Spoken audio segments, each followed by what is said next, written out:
Hello everyone, welcome back to my channel. तो friends, आज के इस वीडियो में हम जो क्वेश्चंस देखने वाले हैं वो आपके आने वाली सभी फार्मेसी ऑफिसर एग्जाम्स के लिए बहुत ही इंपॉर्टेंट होने वाले हैं। तो स्टार्ट करते हैं। Question number 1, mini pills contents estrogen, non hormonal contents progesterone और estrogen and progesterone.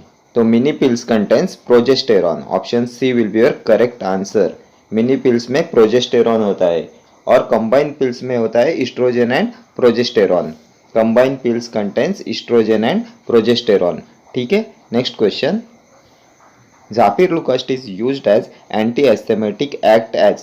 Zapirlukast is used as anti-asthmatic act as prostaglandin antagonist, lipoxygenase inhibitor, cyclooxygenase inhibitor, leukotriene receptor antagonist। तो जाफिरलुकास्ट क्या होता है? तो जाफिरलुकास्ट होता है leukotriene receptor antagonist. Option D, leukotriene receptor antagonist होता है जाफिरलुकास्ट।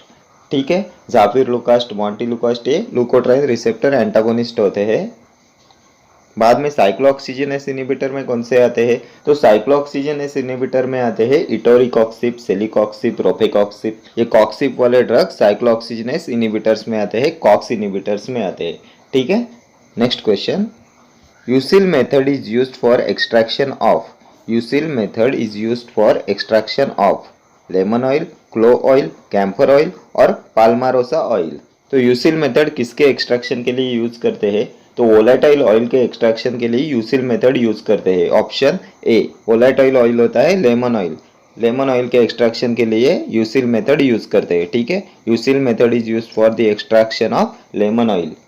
Next question. Opium is found as a salt of. Opium is found as a salt of meconic acid, hydrochloric acid, quinic acid or sulfuric acid. Opium. And the correct answer of this question is option A, meconic acid. Opium is found as a salt of meconic acid. Okay, next question. One of the following is not a parasympathetic response. One of the following is not a parasympathetic response. इनमें से कौन सा parasympathetic response नहीं है? Not a parasympathetic response. Contracts intestinal smooth muscles, increases heart rate, decrease heart rate, stimulates gastric secretions. इनमें से कौन सा पैरासिम्पैथेटिक रिस्पॉन्स नहीं है? तो ये इंक्रीजेस हार्ट रेट, ये पैरासिम्पैथेटिक रिस्पॉन्स नहीं है। Increases heart rate is not a parasympathetic response. Increases heart rate means tachycardia and tachycardia is a sympathetic response. Tachycardia is a sympathetic response. बाकी ये contracts intestinal smooth muscle, decrease heart rate and stimulates gastric secretion, ये तीनों parasympathetic responses है। ठीक है, तो sympathetic responses में कौन से responses आते हैं? तो इनमें आता है tachycardia. Tachycardia means increase heart rate, then bronchodilation आता है, then dilate pupil means mydriasis आता है, यूरिनरी रिटेंशन आता है, then decrease flow of saliva. ये सभी सिंपैथेटिक रिस्पॉन्स है। और पैरासिम्पैथेटिक रिस्पॉन्सेस में क्या आता है? तो इनमें आता है broncho constriction, bradycardia means decrease heart rate, then stimulates और increase secretions, then pinpoint pupil means miosis and urinary urgency. ये सभी पैरासिम्पैथेटिक रिस्पॉन्सेस होते हैं। Okay, next question. Hypothalamic functions includes all except. Hypothalamic function includes all except regulation of posterior pituitary, regulation of anterior pituitary, control of reproduction, control of respiration. Hypothalamic function includes all except. तो इनमें से कौन सा hypothalamic function नहीं है? तो regulation of posterior pituitary ये hypothalamic function है, रेगुलेशन ऑफ एंटेरियर पिट्यूटरी ये भी हाइपोथैलेमिक फंक्शन है, कंट्रोल ऑफ रिप्रोडक्शन ये भी हाइपोथैलेमिक फंक्शन है, and control of respiration is not a hypothalamic function. Respiration को कंट्रोल करता है मेडुला ओब्लोंगाटा। रेस्पिरेशन को कंट्रोल करता है medulla oblongata. So option D will be your correct answer. Hypothalamic function includes all accept control of respiration. Respiration को control medulla oblongata करता है। ठीक है, and regulation of pituitary and control of reproduction ये hypothalamic functions है। ठीक है, hypothalamic functions में कौन से आते हैं? तो इनमें आता है biological clock, then ANS, autonomous nervous system, then body temperature, उसके बाद में emotions, thirst, water balance, appetite, ये सब हाइपोथैलेमस कंट्रोल करता है। एंड मेडुला ऑब्लोंगाटा कंट्रोल करता है vasomotor system, cardiovascular system, respiratory system and reflex system. Reflex system में आता है कफिंग, स्नीजिंग, स्वेलोइंग, ये सभी कंट्रोल करता है medulla oblongata. Okay, next question. Auranofin is used in rheumatoid arthritis, gout, hyperglycemia or epilepsy. Auranofin is used in rheumatoid arthritis. Option A will be your correct answer. Auranofin use करते हैं rheumatoid arthritis की treatment के लिए। ठीक है, ऑरानोफिन आता है disease modifying anti rheumatic drugs में, डीमार्ट्स में आता है ऑरानोफिन। इसमें और कौन से आते हैं, तो इनमें आता है sulfasalazine, hydroxychloroquine, methotrexate, azathioprine, cyclosporine, D penicillamine, leflunomide, gold salt, ये सभी डीमार्ट्स में आते हैं disease modifying anti rheumatic drugs. उसके बाद एंटी रूमेटिक ड्रग का और एक क्लास आता है बायोलॉजिकल रिस्पांस मॉडिफायर। इसमें आता है TNF alpha inhibitors. TNF alpha inhibitors में आते हैं इटानरसेप्ट, अडालीमुमैब, इन्फ्लिक्सिमैब, इटानरसेप्ट, अडालीमुमैब, इन्फ्लिक्सिमैब, ये होते हैं टीएनएफ अल्फा इनहिबिटर्स। ये आता है बायोलॉजिकल रिस्पांस मॉडिफायर में।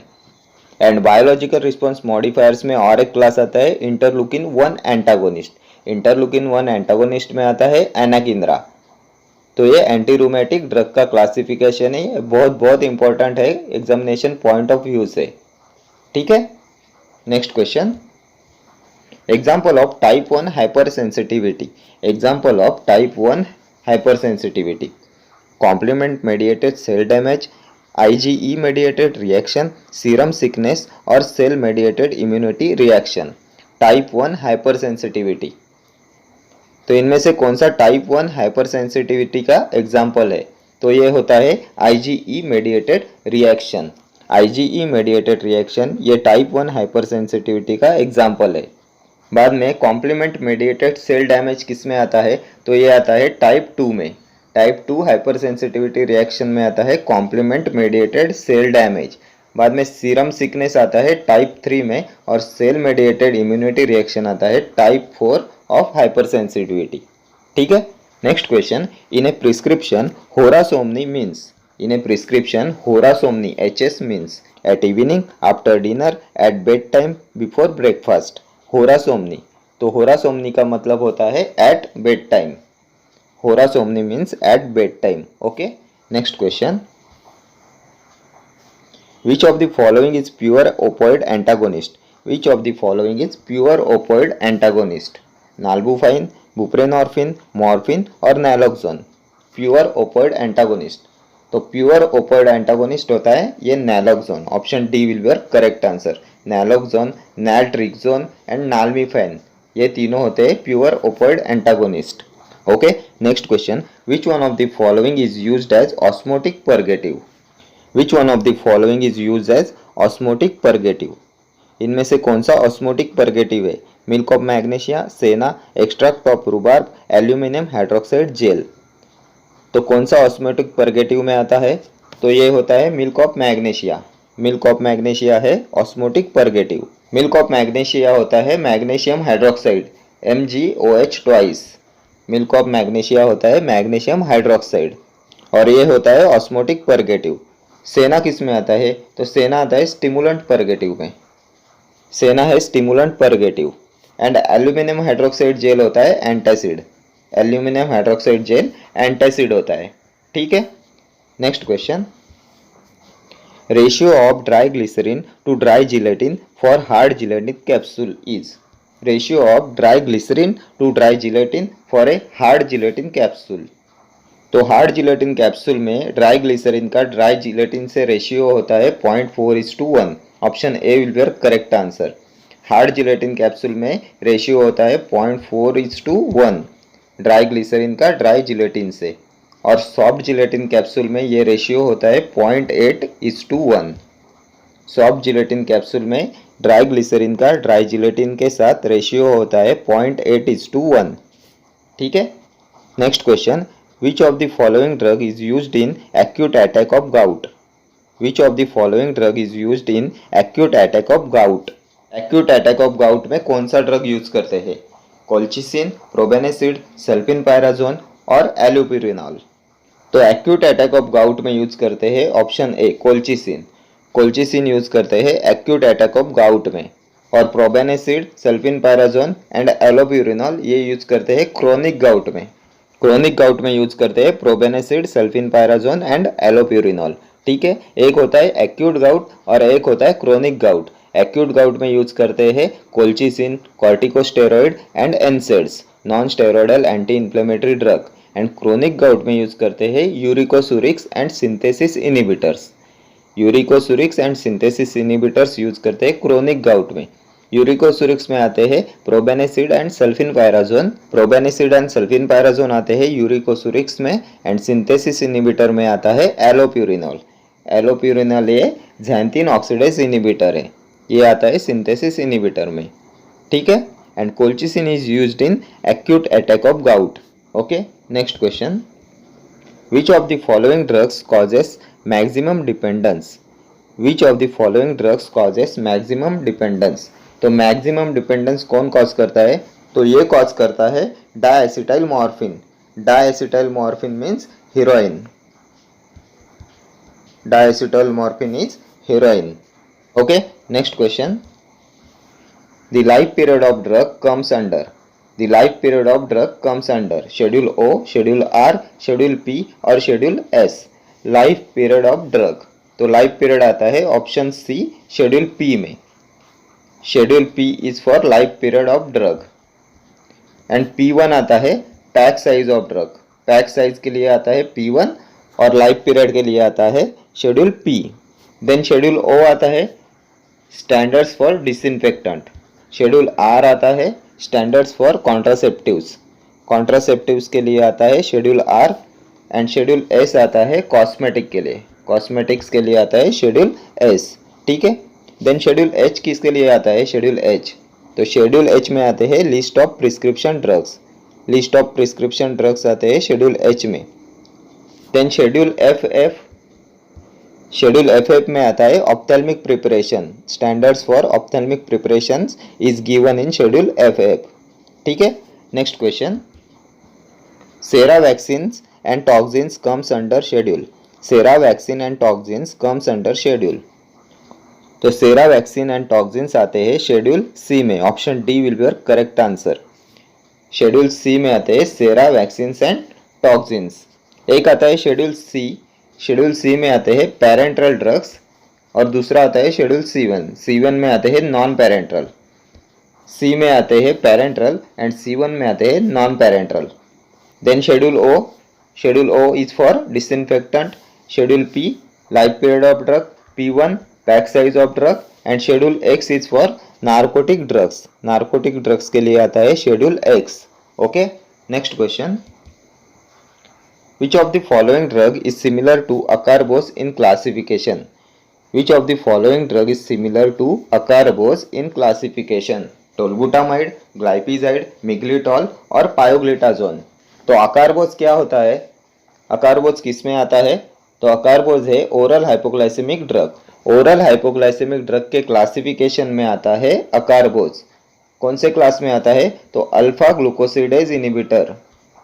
अकारबोज होता है अल्फा ग्लूकोसिडेज इनिबिटर। उसमें आते हैं अकारबोज, मिग्लिटॉल एंड वोग्लिबोस।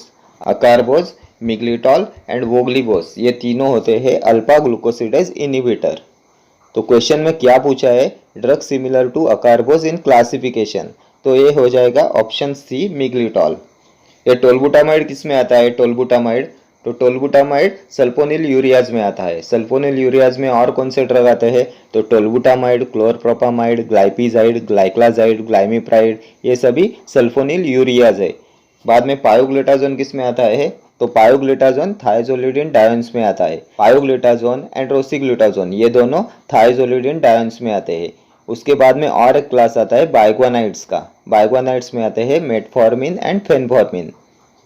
ठीक है, ओरल हाइपोग्लाइसेमिक ड्रग्स का क्लासिफिकेशन भी एग्जामिनेशन पॉइंट ऑफ व्यू से बहुत ज़्यादा इंपॉर्टेंट है। हर एग्जाम में इसमें से क्वेश्चन आता है। ठीक है, next question, drugs and magic remedies act was passed in. Drugs and magic remedies act was passed in. तो drugs and magic remedies act ये पास हुआ है 1954 में। Option B will be your correct answer.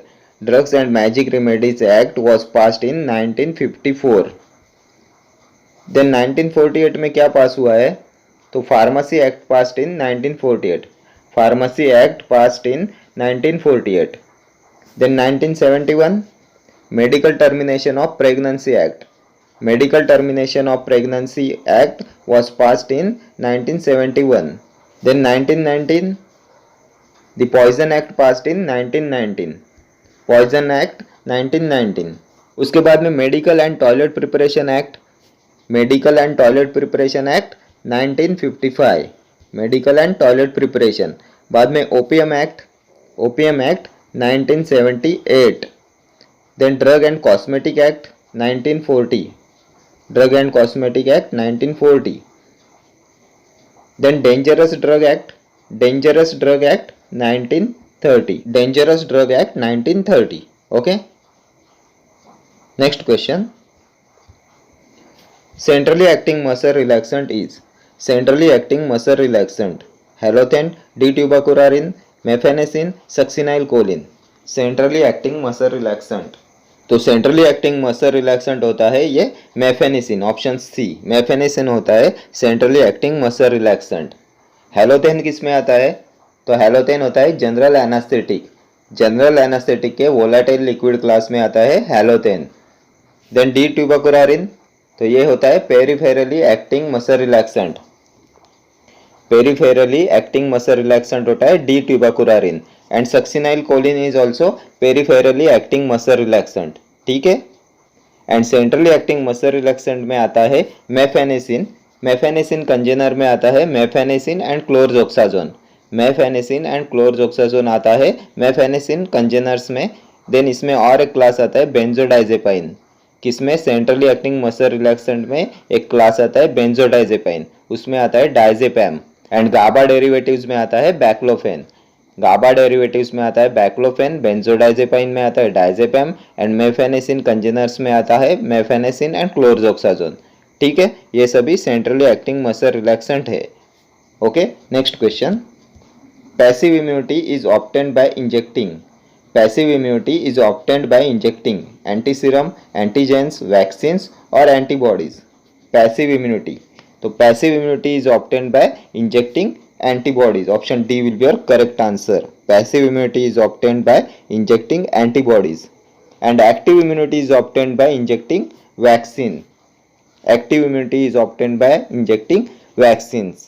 ठीक है, next question. All are non-essential amino acids except.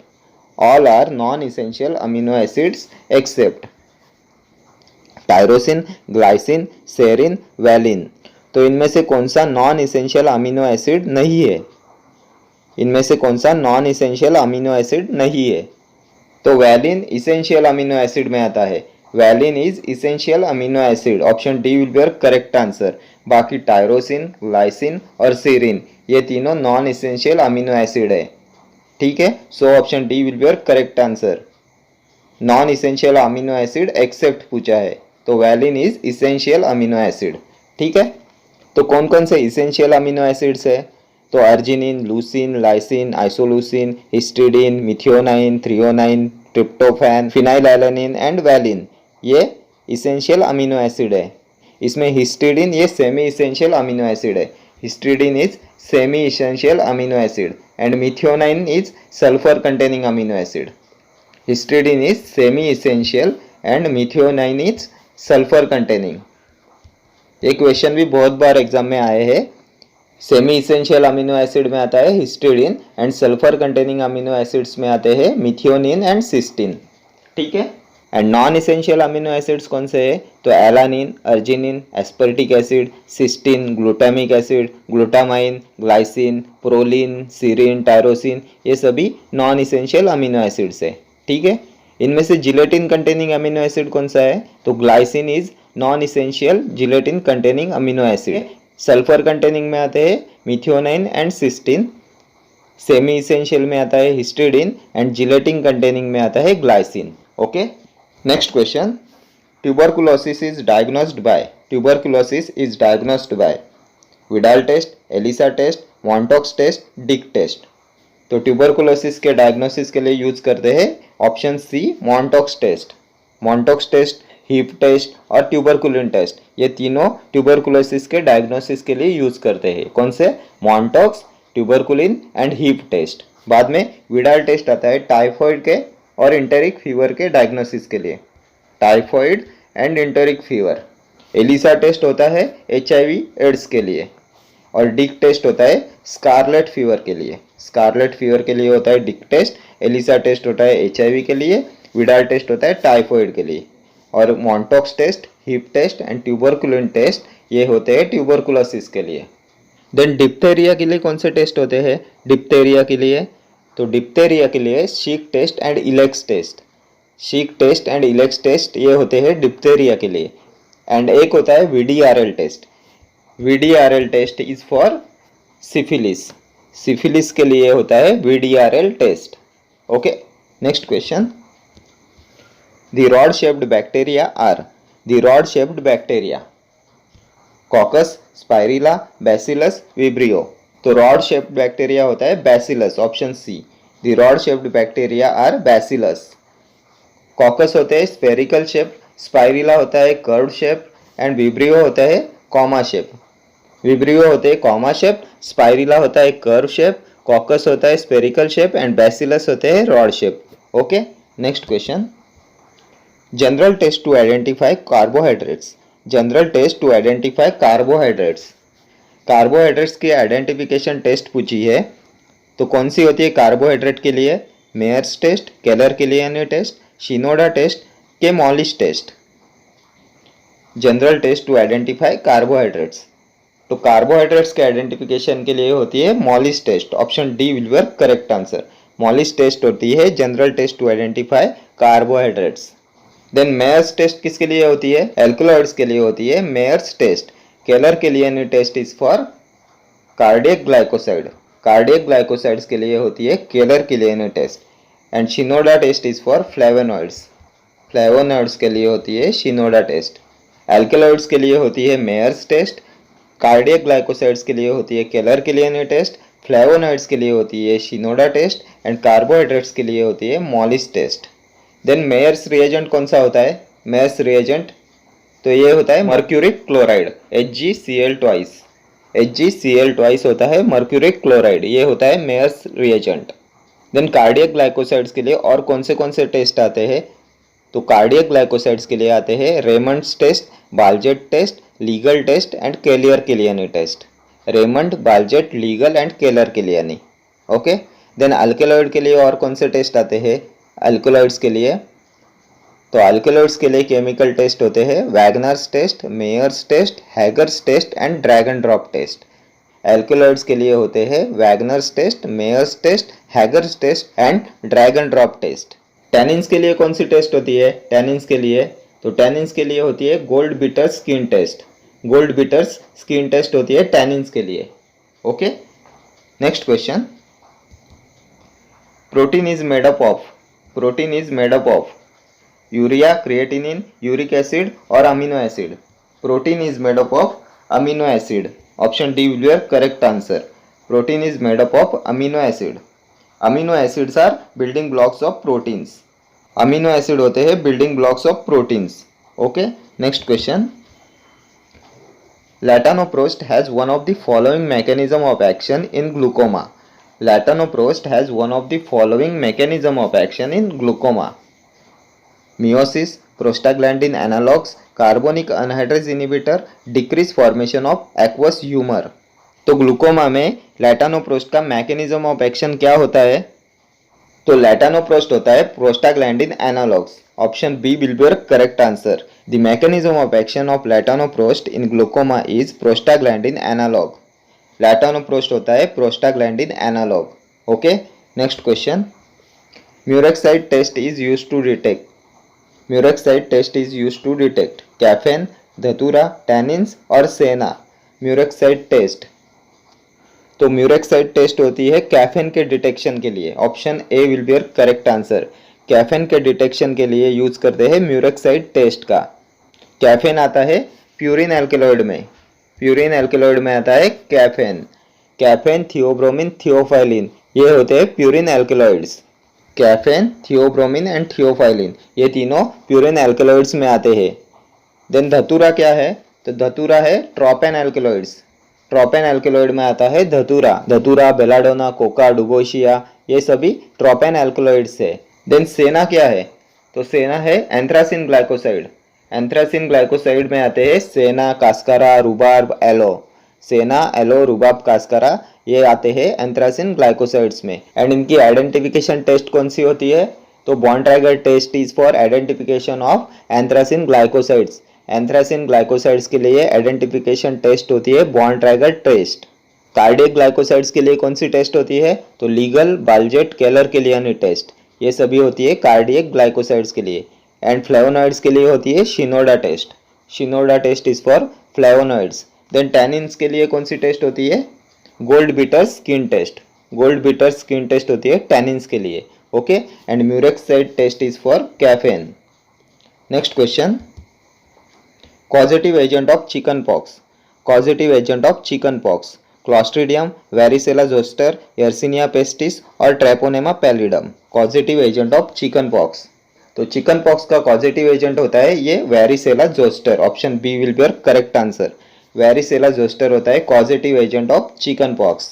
Then small pox का causative agent कौन सा होता है? स्मॉल पॉक्स का, तो स्मॉल पॉक्स के लिए होता है variola zoster. Varicella zoster is for chicken pox and variola zoster is for smallpox. Okay. Clostridium is causative agent of tetanus. Clostridium tetani. Clostridium is causative agent of tetanus. Yersinia pestis is causative agent of plague. Treponema pallidum, syphilis. Syphilis का causative agent होता है Treponema pallidum. Okay. Next question. Bloom strength of the gelatin is normally. Bloom strength of the gelatin is normally. And the correct answer of this question is option B, 200 to 240 gram. Bloom strength of the gelatin is normally 200 to 240 gram. Gelatin film की strength measure करने के लिए bloom strength का use करते हैं. And bloom strength of the gelatin is normally 200 to 240 gram. Okay. Okay friends, thank you for watching this video. See you in the next video. अगर आपको video अच्छी लगी तो इसे लाइक करना, शेयर करना, और अगर अभी तक चैनल को सब्सक्राइब नहीं किया है तो चैनल को सब्सक्राइब करना। See you in the next video. Till then stay healthy, stay safe and take care. Thank you.